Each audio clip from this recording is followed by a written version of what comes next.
Bonjour à tous et bienvenue dans ce nouvel épisode de Photantique. Je suis Mikoulou de Photantique et donc je vous présente toutes les 2 semaines un matériel antique ou atypique en photographie ou en hi-fi. Pour cette semaine, vous avez déjà eu votre épisode, donc ici ça va juste être un hors-série, un petit unboxing.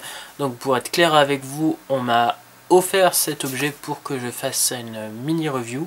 Donc je vais faire cette mini review ici et ensuite on va aller un petit peu plus loin.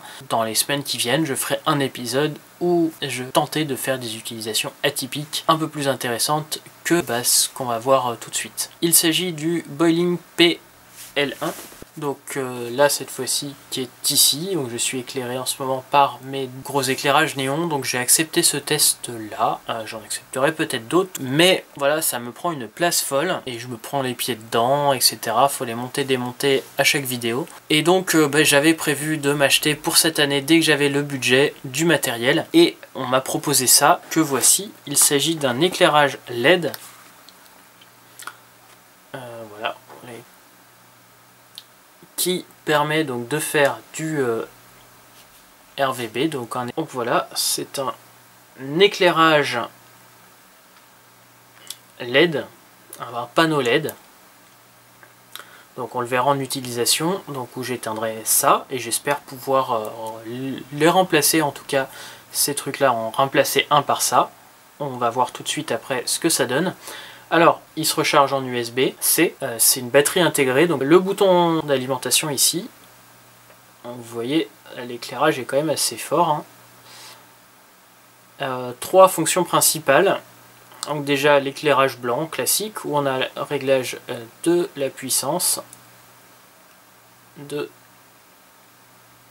0 à 100. Donc là je le laisse à 10 pour vous montrer. Dans l'éclairage principal, on peut régler la balance des couleurs de 8500K à 2500K. Je remets à peu près, voilà, on est à 4005. On peut le mettre en mode couleur seule, donc savoir si on veut là une couleur bien pétante. Et enfin nous avons le mode effet spécial, donc avec le mode flash, avec voilà, différents modes, avec un mode RVB.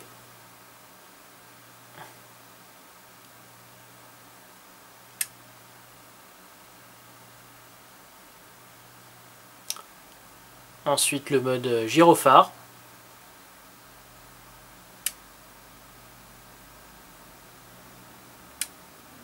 Trois modes gyrophare. Donc on revient en mode stroboscopique.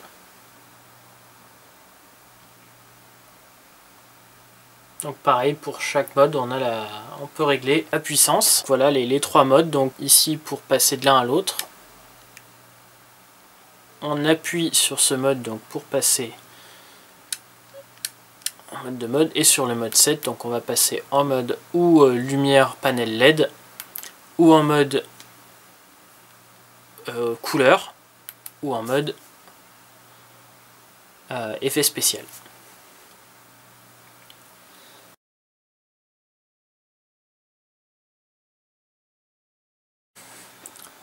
Hop, c'est parti au test, mode effets spéciaux, gyrophare, ça flash pas mal.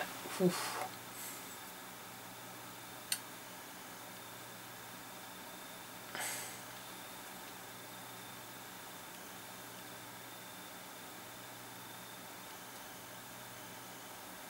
Maintenant, petit test, vous verrez le résultat tout de suite. On va faire une photo ici, donc je vais mettre que ça comme éclairage pour pas être pollué par le reste, et on va tenter d'éclairer les cassettes que vous ne voyez peut-être. Donc on va tenter de prendre en photo les cassettes qui sont là devant moi.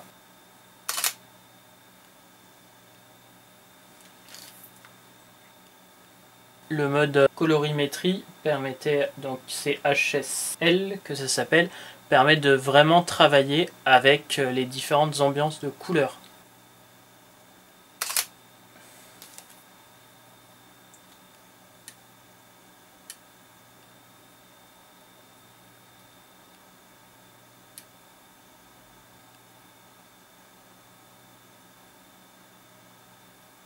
pour terminer, je ne vous avais pas dit, donc dans la boîte il y a aussi un étui pour donc trimballer l'éclairage.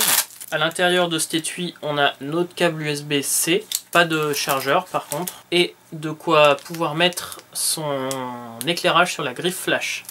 Et on a aussi donc le mini mode d'emploi avec 2 petits autocollants. Et là, la fin va être tournée comme ça, en repositionnant correctement la caméra. Mais pour vous montrer, donc j'ai mon éclairage qui va être ici, et donc qui va remplacer le gros néon qui se trouve donc dans la softbox là. Voilà, bon, on va faire un petit bilan. Peut-être que j'ai pas super bien placé l'éclairage là. Mais en tout cas ça va nous permettre de le tester avec le caméscope standard. J'ai pu faire donc quelques photos avec l'Alpha 7, vous venez de le voir. Photographie, ça veut dire travailler avec la lumière, écrire avec la lumière plus exactement. Et donc ici ce petit éclairage est vachement bien à mon goût, puisque tout simplement il me permet de travailler avec la lumière de façon très propre, très créative. Malheureusement pour l'instant j'en ai qu'un, et c'est là où je me dis que voilà, 2 éclairages comme ça, 2 ou 3 éclairages comme ça peut être vachement bien, puisqu'en fait on peut travailler d'un côté une balance des couleurs pour le fond, quand il est mieux travaillé que ça, puisque ici comme je vous ai dit dans les dernières vidéos, ça va être assez problématique pour faire un fond vraiment bien travaillé dans cet appartement là, et je risque d'y être pour quelques mois. Mais même quand je suis à l'extérieur, grâce à ça je peux travailler des compositions photos, je peux travailler donc de la reproduction de petits objets, je peux travailler de filmer des gens, etc. Et juste avec 2-3 lumières on peut travailler des ambiances, on peut travailler beaucoup de choses, et c'est tout petit, des toutes petites batteries, ça fonctionne sur batterie apparemment. Officiellement je sais pas, j'ai pas encore fini la charge qui était fournie avec, peut tenir plus d'1 heure je crois. En tout cas voilà, l'autonomie est super, ça peut remplacer les flashs, c'est pas aussi fort qu'un flash, mais on ne travaille pas de la même façon avec ça, ça permet de voir le résultat tout de suite, donc en fait c'est vachement bien. Et puis voilà, travailler avec la lumière, ça veut dire que même avec un appareil photo ou une caméra moins bonne, donc comme un smartphone, et bien on va pouvoir travailler des lumières vachement propres, quasiment travailler des rendus cinéma avec un truc comme ça. Alors combien ça coûte? Ça coûte 169 € sur Amazon. Ouais, je n'ai pas été payé pour le dire, on m'a juste offert cet éclairage. Je suis super content du résultat.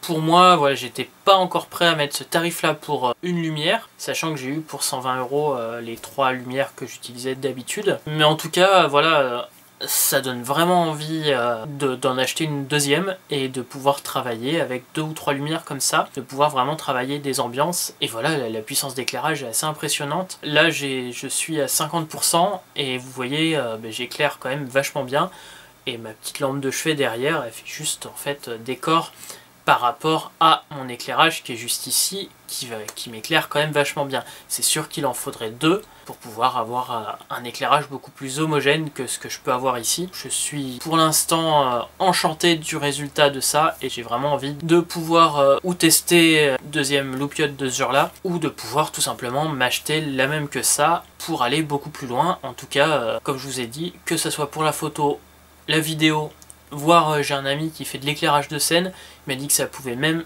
pouvoir faire des trucs sympas en éclairage de scène. Je suis pour l'instant conquis. Je vous en parlerai pour un travail un peu plus pro, puisque j'aurai un travail pro à faire dès la semaine prochaine avec ça. Je vous en parlerai à ce moment-là. Sur ce, je vous dis à très bientôt pour un nouvel épisode de Photantique.